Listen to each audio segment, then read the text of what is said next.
Actes au chapitre 7. Le souverain sacrificateur dit: Les choses sont-elles ainsi? Étienne répondit: Homme frère et père, écoutez. Le Dieu de gloire a apparu à notre père Abraham lorsqu'il était en Mésopotamie, avant qu'il s'établît à Charan, et il lui dit: Quitte ton pays et ta famille, et va dans le pays que je te montrerai. Il sortit alors du pays des Chaldéens et s'établit à Charan. De là, après la mort de son père, Dieu le fit passer dans ce pays que vous habitez maintenant. Il ne lui donna aucune propriété en ce pays, pas même de quoi poser le pied. Mais il promit de lui en donner la possession et à sa postérité après lui, quoi qu'il n'eût point d'enfant. Dieu parla ainsi: sa postérité séjournera dans un pays étranger. On la réduira en servitude et on la maltraitera pendant 400 ans. Mais la nation à laquelle ils auront été asservis, c'est moi qui la jugerai, dit Dieu. Après cela, ils sortiront et ils me serviront dans ce lieu-ci. Puis Dieu donna à Abraham l'alliance de la circoncision.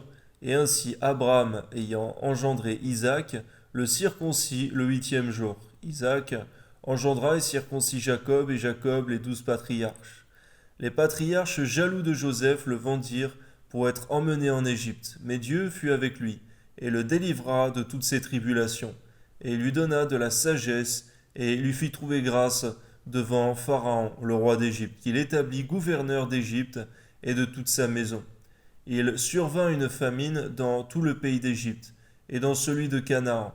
La détresse était grande et nos pères ne trouvaient pas de quoi se nourrir. Jacob apprit qu'il y avait du blé en Égypte et il y envoya nos pères une première fois. Et la seconde fois, Joseph fut reconnu par ses frères et Pharaon sut de quelle famille il était. Puis Joseph envoya chercher son père, Jacob, et toute sa famille, composée de 75 personnes. Jacob descendit en Égypte où il mourut, ainsi que nos pères, et ils furent transportés à Sichem et déposés dans le sépulcre d'Abraham, qu'Abraham avait acheté à prix d'argent des fils de Hémor, père de Sichem. Le temps approchait où devait s'accomplir la promesse que Dieu avait faite à Abraham, et le peuple s'accrut et se multiplia en Égypte, jusqu'à ce que parut un autre roi qui n'avait pas connu Joseph. Ce roi, usant d'artifice contre notre race, maltraita nos pères au point de leur faire exposer leurs enfants pour qu'ils ne vécussent pas. À cette époque naquit Moïse, qui était beau aux yeux de Dieu. Il fut nourri 3 mois dans la maison de son père, et quand il lui était exposé, la fille de Pharaon le recueillit et l'éleva comme son fils. Moïse fut instruit dans toute la sagesse des Égyptiens, et il était puissant en parole et en œuvre. Il avait 40 ans lorsqu'il lui vint dans le cœur de visiter ses frères, les fils d'Israël. Il en vit un qu'on outrageait, et prenant sa défense, il vengea celui qui était maltraité, et frappa l'Égyptien. Il pensait que ses frères comprendraient que Dieu leur accordait la délivrance par sa main, mais ils ne comprirent pas. Le jour suivant, il parut au milieu d'eux, comme ils se battaient, et il les exhorta à la paix. Hommes, dit-il, vous êtes frères, pourquoi vous maltraitez-vous l'un l'autre? Mais celui qui maltraitait son prochain le repoussa en disant: Qui t'a établi chef et juge sur nous? Veux-tu me tuer comme tu as tué hier l'Égyptien? À cette parole, Moïse prit la fuite, et il alla séjourner dans le pays de Madian, où il engendra 2 fils.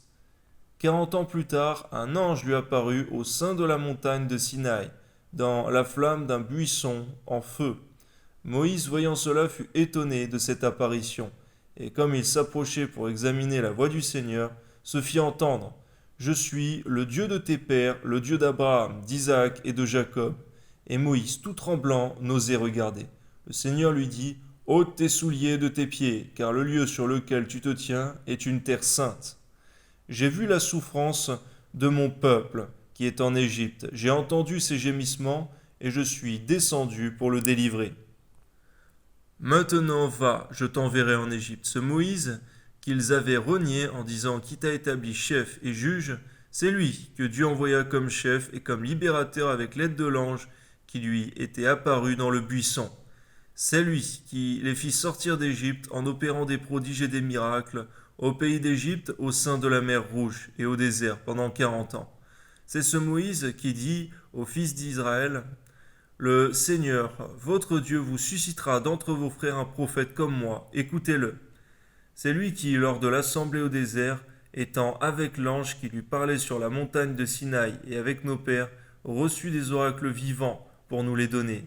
Nos pères ne voulurent pas lui obéir. Ils le repoussèrent et ils tournèrent leur cœur vers l'Égypte en disant à Aaron, fais-nous des dieux qui marchent devant nous.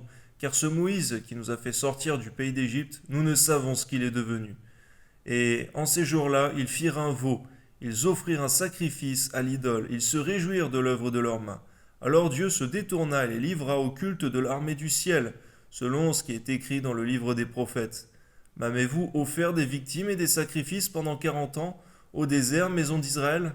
Vous avez porté la tente de Moloch et l'étoile du dieu Renfant, ces images que vous avez faites pour les adorer.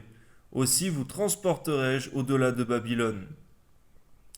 Nos pères avaient au désert le tabernacle du témoignage, comme l'avait ordonné celui qui dit à Moïse de le faire d'après le modèle qu'il avait vu. Et nos pères, l'ayant reçu, l'introduisirent sous la conduite de Josué, dans le pays qui était possédé par les nations que Dieu chassa devant eux. Alléluia. Et il y resta jusqu'au jour de David. David trouva grâce devant Dieu. Il demanda d'élever une demeure pour le Dieu de Jacob. Et ce fut Salomon qui lui bâtit une maison. Mais le Très-Haut n'habite pas dans ce qui est fait de main d'homme, comme dit le prophète. Le ciel est mon trône, et la terre mon marchepied. Quelle maison me bâtirez-vous, dit le Seigneur, ou quel sera le lieu de mon repos? N'est-ce pas ma main qui a fait toutes ces choses? Homme au cou raide, incirconcis de cœur et d'oreille, vous vous opposez toujours au Saint-Esprit. Ce que vos pères ont été, vous l'êtes aussi. Lequel? Des prophètes, vos pères n'ont-ils pas persécuté? Ils ont tué ceux qui annonçaient d'avance la venue du juste, que vous avez livré maintenant, et dont vous avez été les meurtriers, vous qui avez reçu la loi d'après des commandements d'anges, et qui ne l'avez point gardée. En entendant ces paroles, ils étaient furieux dans leur cœur, et ils grinçaient des dents contre lui. Mais Étienne, rempli du Saint-Esprit, et fixant les regards vers le ciel, vit la gloire de Dieu, et Jésus, debout à la droite de Dieu. Et il dit, voici, je vois les cieux ouverts et le Fils de l'homme debout à la droite de Dieu. Ils poussèrent alors de grands cris, et se bouchant les oreilles, ils se précipitèrent tous ensemble sur lui, le traînèrent hors de la ville et le lapidèrent.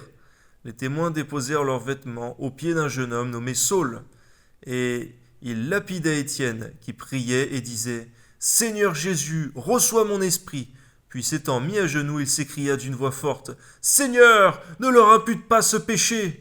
Et après ces paroles, il s'endormit. À toi soit la gloire, Seigneur, dans le nom de Jésus. Donne-nous de faire ton œuvre, Seigneur mon Dieu, quand même, Seigneur, nous devrions subir le martyre comme Étienne, ou bien d'autres apôtres, Seigneur, et serviteurs, et bien que nous puissions, Seigneur, accomplir pleinement, Seigneur, ta volonté, dans le nom de Jésus. Amen.